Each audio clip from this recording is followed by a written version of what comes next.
When we recorded this video, it had rained 26 days out of 30. And by the time I sat down to do the editing, it was 29 out of 36. The ground is saturated, and you can see we've got some pretty much standing water in spots. People are losing their gardens all around us. But we're up off the ground in these elevated garden beds, and we are feeling pretty lucky about it. It's not pretty, but we're still gardening. Hello. Good afternoon. Welcome to our elevated garden. Yes, welcome. I'm Carrie. I'm Chris. And we are going to update you on where we're at. It's, what is it, July 4th? It's July 4th. Happy Independence Day. Happy birthday, America. Happy birthday, America. So our garden is, it's been a rough spring here in Maine. June 2023 has been, it has not actually been the rainiest June on record, but it's had the most days of rain. On record. Is it on record? It's on our record. It's on our record. Is it 24 days? I don't know how many inches of rain we got, but there are 30 days into June, and it rained 24 of them. And I was so excited to be done with June, and now it's July 4th. And of the 4 days we've had in July, it's rained 2 of them. And it's probably going to rain today because there's a great big thunderstorm right there. We're hoping it stays west of us. It might just stay out there. The ground is, I mentioned it in the pea video. I harvested peas a couple days ago. But the ground is, it's standing water. It's saturated. The water level is right like at ground level. And today it's 84 degrees and 80% relative humidity. I'm melting. It's soup. I don't do the social media stuff, but what are you hearing from Maine, New Hampshire, garden chat? Yeah, I belong to all those garden Facebook chatty pages, and that's where I got the fact that it was not the rainiest June on record. It's actually the 7th, believe it or not. Yeah. But it rained more days. Right. So previous years, you know, we might have gotten a day or two of heavy rains, but then you'd get several days of sunshine. We have not gotten that. So people are losing their gardens, eh? People are losing their gardens. One significant thing is to snails and slugs. Yeah. Because this type of weather is their favorite habitat. It's aquatic. It's aquatic. So, yeah, if you are gardening on the ground, it's extremely difficult because they're all right there. Yeah, and they just keep coming in waves. Yes, and with our elevated garden, we are able to combat that a little bit better. They do eventually, some of them make their way up, but it's significantly less. Their navigation systems are not that sophisticated, so they'll go a little ways. And, you know, so I see them, the beds are very tall, they're 36 inches tall, so for a tiny little snail that's an inch long, that's quite a... They're 36 inches tall and corrugated, so they're actually traveling more than 3 feet up. So they go a little ways, and then they get frustrated because they don't get any positive feedback, so they go back down. But eventually, you will get some that make it up in, and then once they're in, you know, they will replicate. The stuff we have on the ground, so I put some pole beans, where we had sweet potatoes last year. They're low cages. They're like the potato cages. Like a foot high, yeah. I put pole beans out there. They're only about a foot tall, the beds. And the slugs just basically cut the tops off of every bean. Yeah. And I put worm tea on them, and they came back after I put the slug baits out. But they cut things off. They cut the stems right off. So all the pumpkins and squashes that I put out in the field were under constant attack. I would go out there at night with a headlamp, and there would be a dozen giant slugs that I would throw away. But some things, like there's a couple of pumpkins out in the field that just drowned. As hot as it is out here, I have to wear these ridiculous boots because I know, we're both like, wearing our boots. There's nothing else you can put on your feet. Ta-ta-ta. And the beds are up, and they drain well enough so that that we've been able to stay ahead of it. If we weren't off the ground the way we are right now, we would not have a garden. Yeah, that is the other talk on all the gardening pages, is that people, their gardens are just getting drowned out. And like our strawberries, we were finding some moldy strawberries because there's no sun. There's no drying time. And the humidity levels have been crazy high. The commercial strawberry growers around here are really hurting. They're getting a lot of rot. And they can't really get people into the fields because it's so muddy. But we tend to pack a lot in, so our growing is quite dense. Yeah. And because we don't have sunny days and there's been so much rain, absolutely true. It's kind of creating this whole humid, wet environment in there where the leaves and the produce aren't able to dry out. It's not as beautiful as it was last year yet. Yet it's still early. It's still growing. Early, and I feel very fortunate for where we're at. Mm-hmm. All right, let's show them around. It's not all pretty. Let's go show them. It's not all pretty, but we're pretty lucky. This is the cilantro. Yeah, the parsley I planted by seed is like 6 inches high. The dill, gona flower, very nice. And we have nasturtiums here too, because they just look so pretty as they cascade over, and it's all edible. Yeah. Yeah, you made a pesto last year that was really good. Yeah. So this is mostly basil, and you can see the basil, it's coming in. It is growing. It's coming. It's late, but that's okay. So we have nasturtiums, Yep. which we like to eat, and then we have purple basil and green basil. We have a volunteer Giant red basil. shiso. Which kind of basil? Giant basil. Oh yeah, and then we have some tulsi, the herb, not the politician. They're so good. Like the romaine came out really good this year. This one, We should be eating that one. This one's perfect. there's another batch of romaine. And I think we tried to succession plant these, but they're all coming at the same time just because the weather kind of compressed everything. I cannot believe it's raining again. I know. Look at this buttercup squash. So Yeah. beautiful. It's already making one little squash. Yep, it's got cucumber beetles. Terrible. I don't like them. I do not. But I have a plan. I'll show you in another video soon. And look at our fennel. fennel's I can great. actually see fennel bulbs forming. And it's delicious. It's delicious.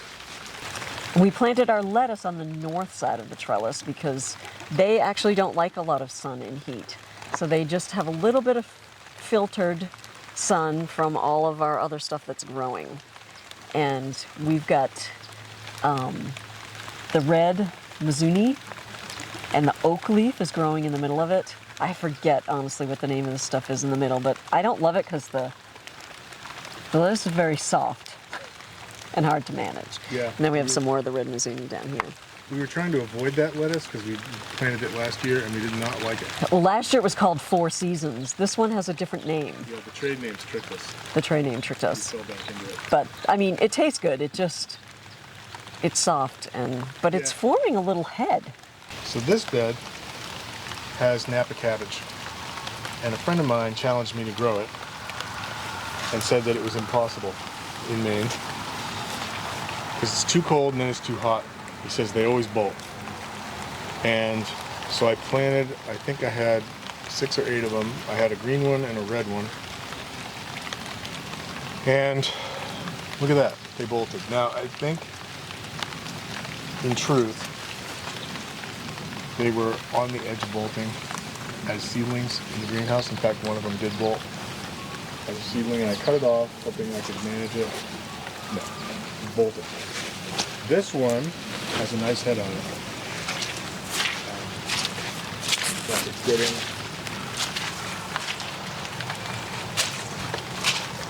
slugs and snails. And these 2 reds have had nice heads, but they just bolted. So I'm going to cut these out. I might clean this one up and ferment it. Feed them to the chickens. Starve them. That's the way it goes. The next cabbages are cabbages that you picked. Yes. So what do you say about those? This is called the Charleston Wakefield. If you come over here, you can see a really nice head on it. Ta-da! Charleston Wakefield. This has been great. It has a nice head. And these gigantic leaves, we've just been cutting them up and sauteing them like we would kale, and it's amazing. Yeah, it's good. They're huge too. They're like one of these leaves is like a meal. Right, you really only need one leaf. But this one's making a nice head. I'm happy with this one. Yeah, that's a good one. Good. The south side of this bed has the eggplants because they need more sun. This is the black egg. You can see even the foliage on it is really beautiful. And this is the Turkish eggplant, which will grow an orange eggplant. So I'm excited to see that. We have a tomatillo here. It's purple. You can see the flowers have a little bit more purple coloring them. And then we have a squash. What squash is this? Do we know? Let me check. It's spaghetti. This will be a spaghetti squash, and it's going to go up over our trellis. So these are doing very well. Oh, and these are the classic eggplants that you had planted, yes? Mm-hmm. Yep. Okay. Let's carry on.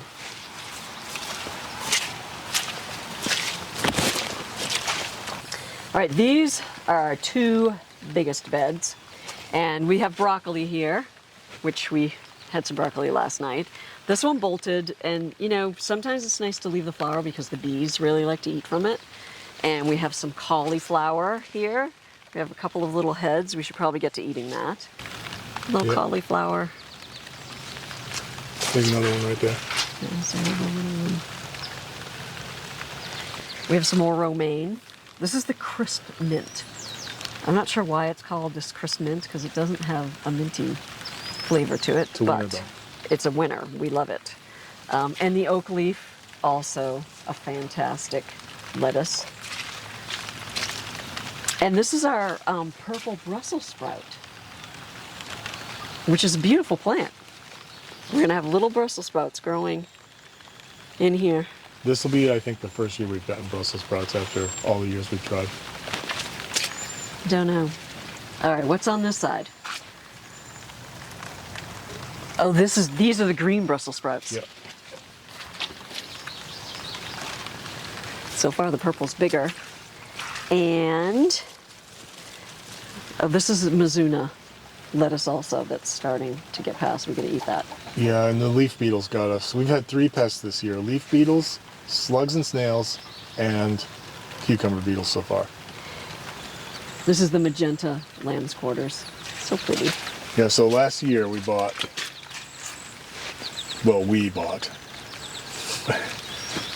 magenta lamb's quarters, even though we grow wild lamb's quarters all over the place. And it is beautiful, and we have some of it coming back wild. And I did dig that one up, and then I thought, well, it is awfully pretty. I will save it. Yeah, we'll save it. And here is our kohlrabi. This is a green variety. This is a purple variety. It's coming along. That's our second planting of kohlrabi. We have some back there that's bigger, about the size of a baseball, in the second bed with the kale. Mm-hmm.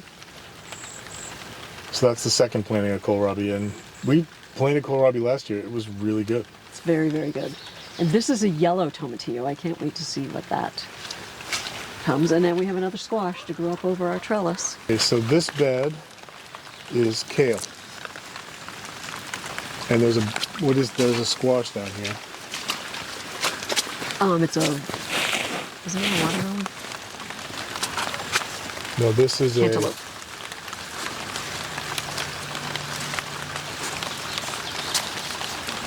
Giant banana squash right here. Yikes. Giant banana. And this is a blue Hubbard. And that's a blue Hubbard. So we have a bunch of different kinds of kale down here. And if you saw my kale recipe video, I know you loved it. If you didn't see it, go check it out. So this was bok choy and arugula, and there was a couple kinds of bok choy in here. Pak choy, bok choy, and arugula. And the flea beetles just tore it apart, all of it. There's a little bit of bok choy here that might come back. The flea beetles seem to have gone by. The bok choys for us, see how they just perforate it. For our better fall crop, for sure. We tried it, didn't work. Some people plant it as a trap to keep the flea beetles busy. I don't know. So Kept them busy, all right. They were busy. So I'm gonna let these go and see if we can get some nice leaves off of them. They're not ready to bolt. But that's been a tough part of the spring, is some of the leafy greens. The arugulas and the bok choys just got hammered. Look at that. That is crazy.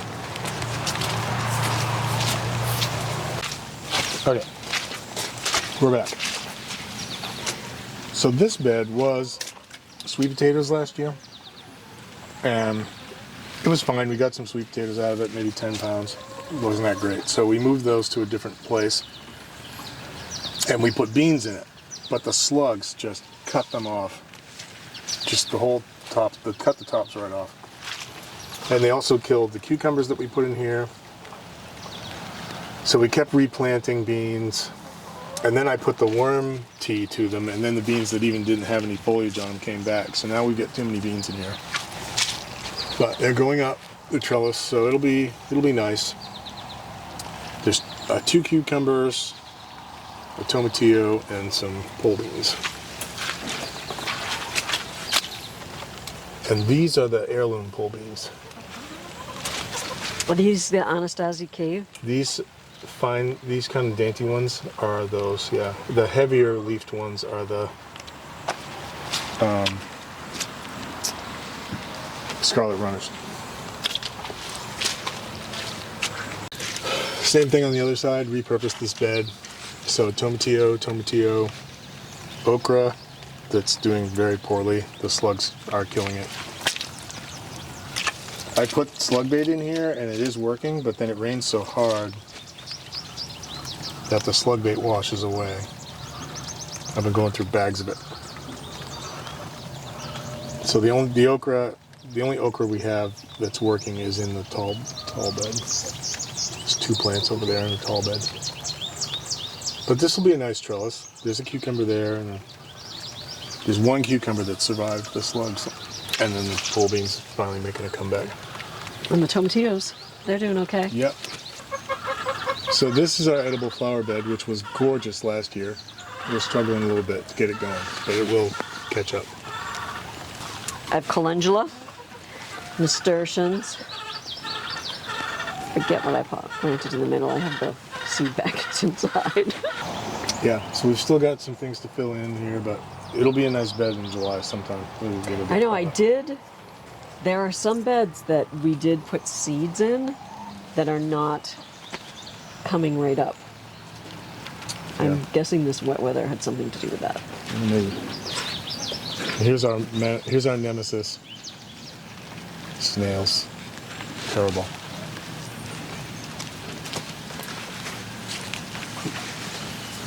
We have a little bit of garlic, still struggling to get garlic to work. We planted it last fall, probably too late, and I think we had some freeze out around the outside, so the only garlic we have is sort of towards the center where it wouldn't get as cold. So I'll have to figure that out for next year. So this is the shallot bed. It's doing really well. It's one of the things that's doing real well for us this year. I'm actually reshooting this little segment because there's something weird with the video. You wouldn't know if I didn't tell you because it's still raining. This bed is a mix of shallots from sets that we grew from seed last year and then new shallots from seed this year. So I'll sort everything. I'll keep the small ones for sets for next year and eat the big ones. This is the yellow onion bed, and it's doing pretty good. It's a mix of seedlings from our own seed from this year and sets from our onions last year and sets that we got from the seed catalog.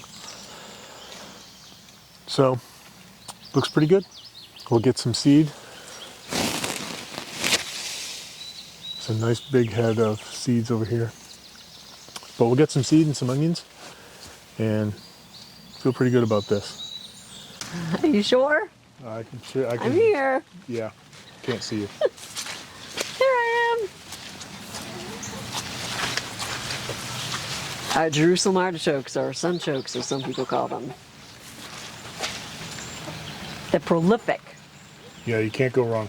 Once they're in there, they're not coming out. And they grow these little sunflowers in the fall, and that's the other thing that's cool, is that they flower in the fall when everything else is kind of dying back. Look at this guy, he grew out of the side of the bed. Yeah. So far we've had pretty good luck containing them in the bed. We had one escape. But they are good. We ate them all winter. It's fantastic. Yeah. So we got 40 pounds out of that bed last fall of tubers. I think we're going to get more this year. We might get more this year. Right, this is the Roma tomato bed.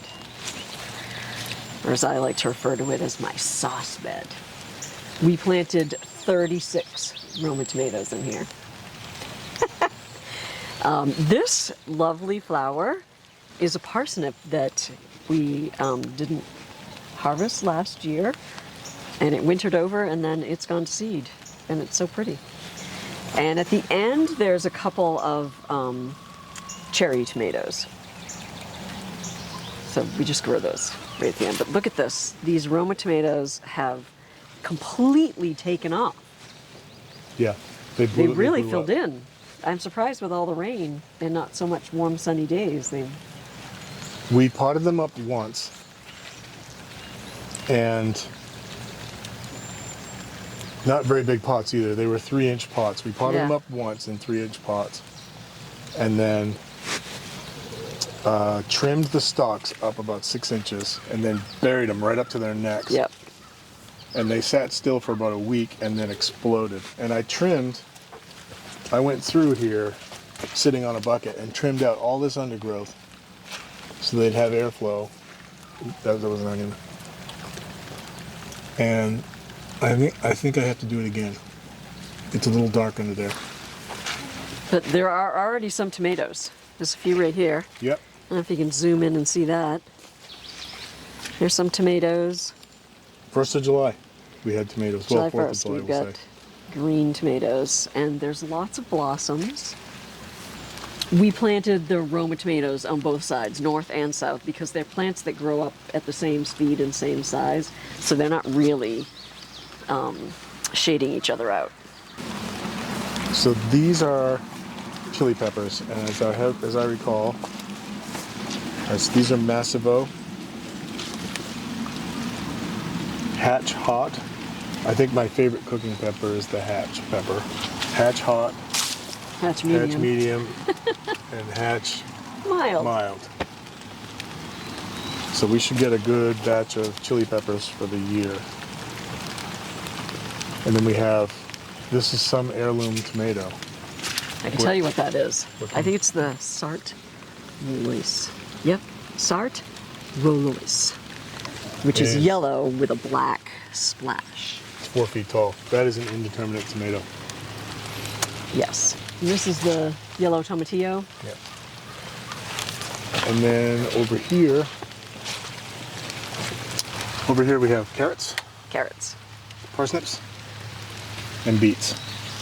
The carrots have been maintained, and volunteer lettuce. I got to do some work with the parsnips because there's a couple blank spots, and I've got to do some work with the beets because there's a couple blank spots. But I've done the field maintenance on, so this is going to be a good batch of carrots. And last year we didn't thin them out enough, so we got, out of a spot this big, we got 25 pounds of carrots, but they were all small. They were pretty small. So these are spaced about 3 inches apart. So we will get hopefully 25 pounds of carrots, but large. And as you go down, we have mustard, which is now bolted. It's beautiful, but It's spicy. it's eventually going to the chickens. Some green onions that have gone to seed. I think these are just scallions, because that's where I had them last year. So I'll save these seeds and make scallions from seed. And then we have some garlic. This is Italian late. And a volunteer soybean. Oh, that's what that is. Yep. So this is a 13-foot bed. The carrots gonna be a good yield for us. The parsnips will be okay. The beets will be okay. From here down, I don't know. Hopefully we get some garlic out of it. But I feel like there's 6 feet of space here that we didn't use. Not utilized as well as it could be. No. I don't see a ton of food coming out of this 6 feet. So we have 2 strawberry beds co-planted with asparagus. And in this bed, the strawberries overran the asparagus. In this bed, the asparagus overran the strawberries. Oh, look at that. Nice. So good. I think I fertilized these strawberries at the wrong time and drove them towards foliage. And it may also be true that these are a wild contaminated strawberry variety. We bought them in a little roadside nursery. I don't know how long they had been outside in those pots, but they were connected to the ground. Like, I don't know. But the ones that we had ordered through the mail, we had waited too long to plant them, and they were not ideal.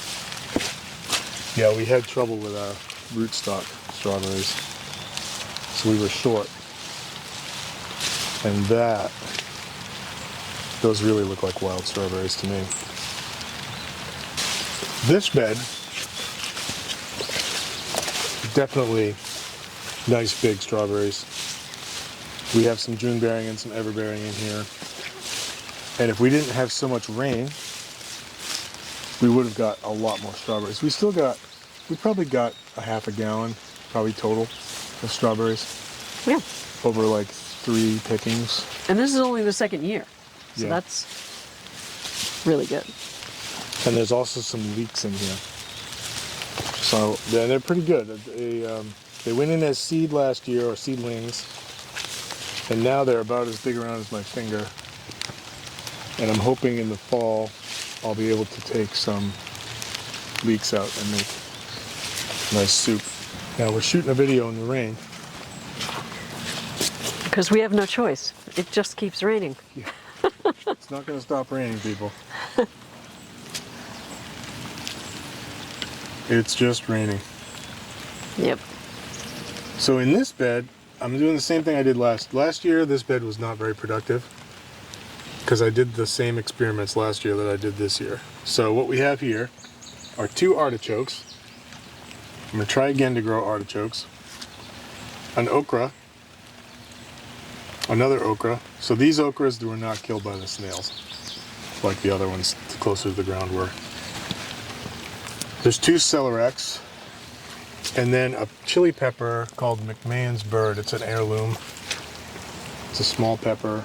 I guess it dates back to Thomas Jefferson. Happy birthday, America. And it was a heck of a time germinating those. I went through a lot of seeds to get 1 last year. And I lost it this winter, trying to keep it over. I didn't do a very good job. So now I got 1, and I will do a good job keeping that one over for the winter. So the other thing that's in here are leeks. There's 4 leeks. And this might be this is a big tie. And that's probably a big tie. So here we have corn. Corn and the occasional sunflower. Yeah, so there's corn with occasional sunflowers. So there's sunflowers there, there's 1 there. It's nice to have the sunflowers coming up. This is hard. This is where it's hard. This is where we're back with everybody else in the area who's gardening on the ground. There's an inch of water right here. It has grown though. From when we put these in, they were probably 6-inch high seedlings. Yeah, we started them in the greenhouse. Just there's too many good reasons to start them in the greenhouse. Now we've got a system for that that's going to work, and we just hopefully it dries out, because we have a lot of different varieties in here of milling corn, and there's 2 patches of sweet. Yeah, we had, I know what they are. So there's big corn, there's sweet red, there's 2 patches of sweet, there's blue, there's Japanese red, Cherokee black, which are very similar looking. They're similar in color, but the Japanese is pointy. Right. And it has red leaves, which is really cool. Yeah. And then a red corn that we grew in 2020 that we used the seeds from. And then back here, we've got a sweet potato mound and another sweet potato mound and purple potatoes here. And this potato is russet. And this potato has a potato beetle. That's the Yukon Gold. And this was potatoes from seed. And boy, this experiment is not going well. No. That's a disaster. I'm heartbroken. Yeah, that was the potato berries that Chris harvested the seeds from. Yeah. And we did get plants in the greenhouse, but they probably got the slugs, got them. I put seeds out. I did get some more seeds and put them out. We'll see.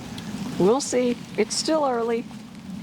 The tubers, they're still tiny little 1 centimeter tubers down there, so I gotta believe they're gonna bounce back. And I can't remember which potato this is. Fingerlings. Fingerlings. We Oh, put that was all the your best. favorite ones on this side. That was the best. And then we tried peanuts. So I think we are down 2 of our beds. We got 80 pounds of potatoes last year, and we are down 2 beds on potatoes. So I think we're only going to get about 50 pounds probably. Yeah, because we made one into peanuts. But we'll have peanuts. We will have I'm peanuts. so excited about that. But we'll have sweet potatoes hopefully, so it should balance out. So I think that's the entire garden so far in 2023.